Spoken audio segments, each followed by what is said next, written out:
और इस बीच एक बड़ी खबर आपके सामने, देखिए बड़ी खबर इस वक्त की। पोलैंड यूक्रेन दौरे से पहले प्रधानमंत्री नरेंद्र मोदी का बयान, पोलैंड प्रमुख आर्थिक साझेदार, और ये कहा प्रधानमंत्री मोदी ने दौरे से रिश्ता मजबूत होगा। दरअसल 2 दिन के दौरे पर जा रहे हैं प्रधानमंत्री नरेंद्र मोदी और ऐसे में उससे पहले उनकी तरफ से ये बयान दिया गया। पोलैंड यूक्रेन दौरे को लेकर पहली बार प्रधानमंत्री नरेंद्र मोदी ने कोई बयान दिया है। कहा कि पोलैंड प्रमुख आर्थिक साझेदार है और इस दौरे से रिश्ता मजबूत होगा। रूस यूक्रेन विवाद का शांति से हल हो, यह भी बयान प्रधानमंत्री मोदी की तरफ से दिया गया कि रूस यूक्रेन में जल्द ही शांति की उम्मीद है। तो इस दौरे से पहले प्रधानमंत्री नरेंद्र मोदी का बयान काफी अहम हो जाता है। पोलैंड को लेकर कहा कि वो प्रमुख आर्थिक साझेदार है और इससे रिश्ते और ज्यादा मजबूत होंगे जो ये दौरा होगा। इसके अलावा यूक्रेन और रूस विवाद को लेकर भी उन्होंने कहा कि शांति से इसका हल होना चाहिए, जल्द ही शांति की उम्मीद है। बिल्कुल, और ये बहुत इंपॉर्टेंट हो जाता है क्योंकि जिस तरीके से यूक्रेन जाने वालों की निगाहें पूरे विश्व भर के देशों में रहती है और जियोपॉलिटिकल लेवल पर हलचल हो जाती है जैसे ही कोई कंट्री विजिट करती है यूक्रेन। ऐसे में भारत की ओर से प्रधानमंत्री का जाना और पोलैंड दौरे के से पहले ये तमाम बातें अपने आप में बहुत बड़ा संदेश भी देती हैं।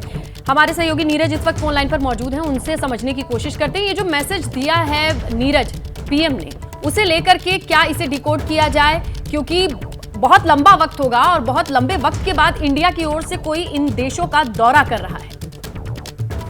निश्चित रूप में प्रधानमंत्री नरेंद्र मोदी ने जो डिप्लोमेसी दिखाई है वो अपने आप में अद्भुत है, क्योंकि इनका 70 साल में कोई पहला प्रधानमंत्री जो पोलैंड दौरे पर जा रहा है। और यूक्रेन रशिया युद्ध के बीच उनका यूक्रेन जाना अपने आप में ये दिखाता है कि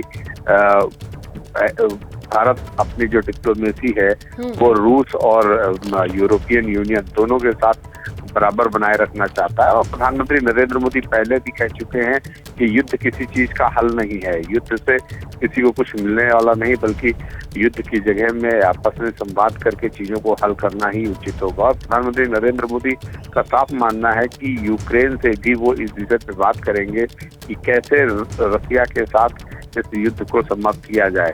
देखिए, उन्होंने अपने आज डिपार्चर मैसेज में भी ये बात कही है कि प्रेसिडेंट जेलेंस्की के साथ वो द्विपक्षीय वार्ता करेंगे, उनसे बात करेंगे और कहेंगे कि पीसफुल रिजोल्यूशन के लिए क्या किया जाए। कौन तो ये अपने आप में भारत की दूरदर्शिता दिखाता है कि भारत इस देश पूरे विश्व में अपनी जो प्रेजेंस है उसको और मजबूती के साथ इस विजिट के साथ ही जो बाकी कंट्रीज हैं जो दूर से इंडिया को देखते हैं वो कह रहे हैं कि रशिया की नाराजगी सामने आ सकती है।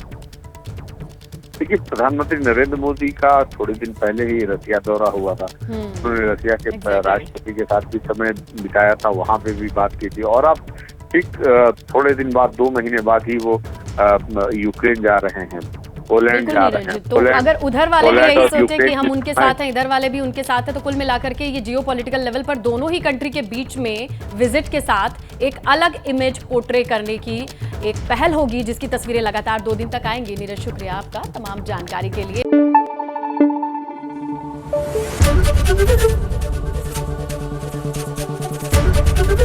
एबीपी न्यूज आपको रखे आगे।